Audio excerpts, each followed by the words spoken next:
আশঙ্কা সত্যি করে শনিবার রাতে ইসরায়েলি ভূখণ্ড লক্ষ্য করে একযোগে শত শত রকেট ও ক্ষেপণাস্ত্র হামলা চালায় ইরান। এরপর থেকে ইসরায়েল একই ধরনের দূরপাল্লা ক্ষেপণাস্ত্র ব্যবহার করে সিরিজ আক্রমণ করতে পারে এমন আশঙ্কা আরও বেড়েছে। শুধু তাই নয়, এক্ষেত্রে কেবল ইরানের সেই ক্ষেপণাস্ত্র ঘাঁটিগুলোকে লক্ষ্যবস্তু করা হবে যেখান থেকে ইরান ইসরায়েলে হামলা পরিচালনা করেছে, অথবা লক্ষ্যবস্তুর পরিমাণ আরও বাড়িয়ে ইরানের ইসলামী বিপ্লবী গার্ডের ঘাঁটি, প্রশিক্ষণ শিবির এবং কমান্ড অ্যান্ড কন্ট্রোল সেন্টারগুলোতে হামলা পরিচালনা করতে পারে তেল আবিব।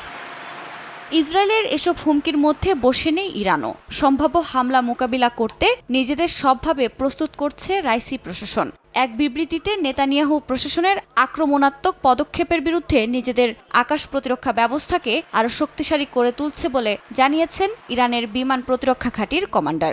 একই সঙ্গে তেল আবিবের যে কোনো প্রকার আগ্রাসনের জবাব দিতে প্রস্তুত বলেও জানান তিনি।